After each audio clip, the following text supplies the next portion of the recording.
Ya, sekarang kita meneruskan video tadi. Sebenarnya video ini dan video yang tadi ya seharusnya menjadi satu karena satu alinea, tetapi ya supaya tidak menjadi terlalu panjang dan kurang praktis, satu pelajaran menjadi dua video. Sekarang kita meneruskan bahasan yang dihentikan kemarin. Pasal 15 ayat 4. Tinggallah di dalam aku dan aku di dalam kamu.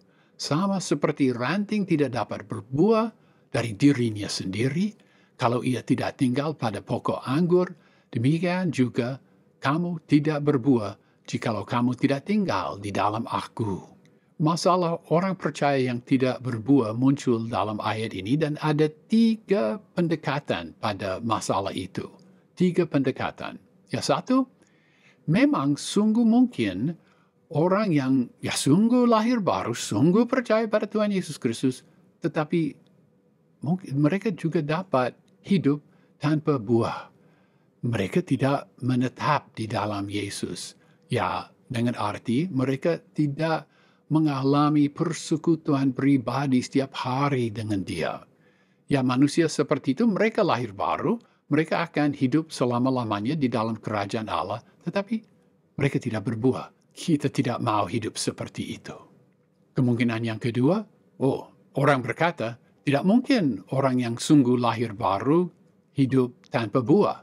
Mereka berkata, tidak mungkin. Mereka berkata, setiap orang yang punya iman yang menyelamatkan akan menetap di dalam Dia dan berbuah. Mereka yang percaya padanya tetapi tidak menetap di dalam Dia dan tidak berbuah, mereka punya iman yang tidak menyelamatkan menurut orang itu. Dan pendekatan yang ketiga, orang berkata, ya mereka yang sungguh lahir baru tetapi tidak menetap di dalam Tuhan Yesus dan tidak berbuah, keselamatan mereka hilang. Ya, mengenai pendekatan yang kedua itu, Tuhan Yesus tidak berkata bahwa ranting itu seolah-olah di dalam aku. Tuhan Yesus tidak berkata bahwa ranting itu berpikir bahwa dia di dalam aku. Tidak.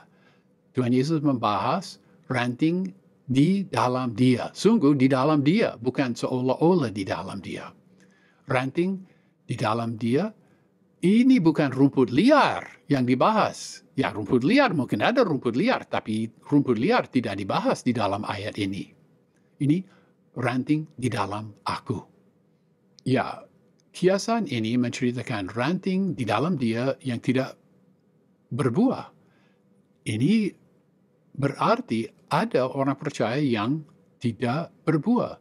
Keadaan mereka dijelaskan lebih lanjut di dalam ayat 6. Maka penjelasan yang kedua harus ditolak. Mengenai penjelasan atau pendekatan yang ketiga, seperti disebut tadi mengenai ayat 2, keselamatan kita tidak hilang, maka pendekatan yang ketiga itu ditolak juga. Pendekatan yang benar adalah pendekatan yang pertama. Sekali lagi, ini berarti bahwa tidak mustahil orang lahir baru hidup tanpa buah. Itu dapat terjadi. Orang seperti itu tidak menetap di dalam Tuhan Yesus Kristus. Mereka lahir baru. Mereka akan hidup selama-lamanya di dalam kerajaan Allah, tetapi mereka tidak berbuah. Jangan kita seperti itu. Tetapi bukankah penjelasan yang pertama, penjelasan ini, bukankah ini sesuai dengan kasih karunia yang indah dari Allah kita? Seandainya penjelasan yang kedua atau penjelasan yang ketiga benar, dan saya tolak kedua pendekatan itu, bukankah kasih karunia Allah dihancurkan, dirusak? Apakah kasih karunia itu tergantung pada buah kita? Tidak. Tuhan Yesus tidak berkata, jikalau kamu tidak berbuah, kamu akan akhirnya berada di dalam danau api. Dia tidak mengatakan hal itu. Puji Tuhan. Kiasan pokok anggur dan ranting sangat berguna menceritakan keadaan rohani orang percaya. Begini, ranting harfiah di dalam kebun anggur itu tidak dapat mengambil keputusan menetap di dalam pokok anggur. Ranting tidak dapat berkata, "Oh, aku harus bertobat dan aku harus sambung dengan pokok anggur itu." Ranting tidak punya mulut, ranting tidak punya hati, ranting tidak punya pikiran untuk berkata demikian. Tetapi kita dapat mengambil keputusan. Aku harus menetap di dalam Dia. Atau aku harus bertobat, memelihara hubungan itu kembali dan menyembah Tuhan Yesus Kristus, mengasihi Dia. Kita tidak seperti ranting. Ranting tidak dapat mengambil keputusan. Kita harus menetap di dalam Dia supaya berbuah. Bukan supaya bukan supaya tetap selamat. Tidak. Tetapi supaya berkenan dan supaya berbuah. Ya. Sebenarnya pokok utama dari seluruh kiasan panjang ini sudah diceritakan. Ayat 1, 2, 3 merupakan persiapan. Ayat 5 sampai 8 merupakan perkembangan.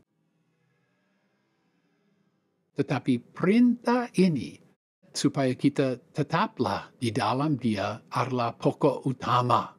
Kita perlu menetap di dalam Dia. Akibat positif yang disebut di dalam ayat ini adalah bahwa Dia juga menyertai kita. Di dalam ayat 5 dan ayat 7 ada akibat positif yang lain.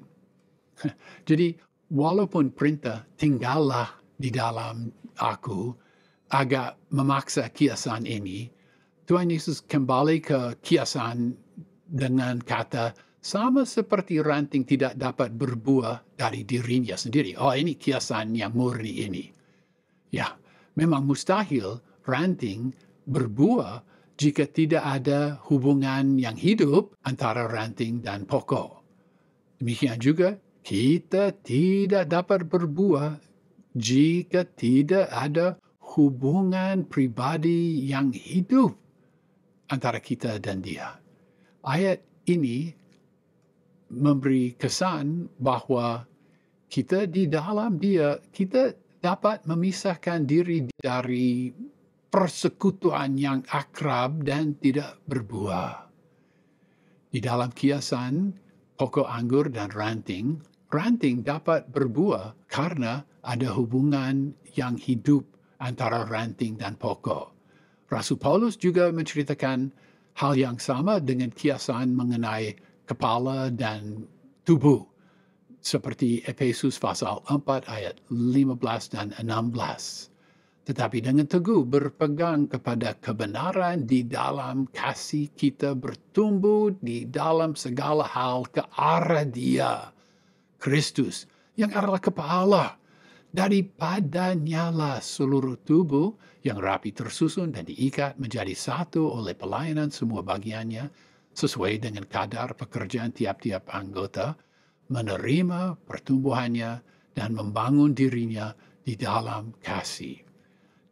Sekali lagi, daripadanya lah seluruh tubuh menerima pertumbuhannya. Pikiran yang sama di Efesus juga diceritakan di dalam Yohanes pasal 15 ini.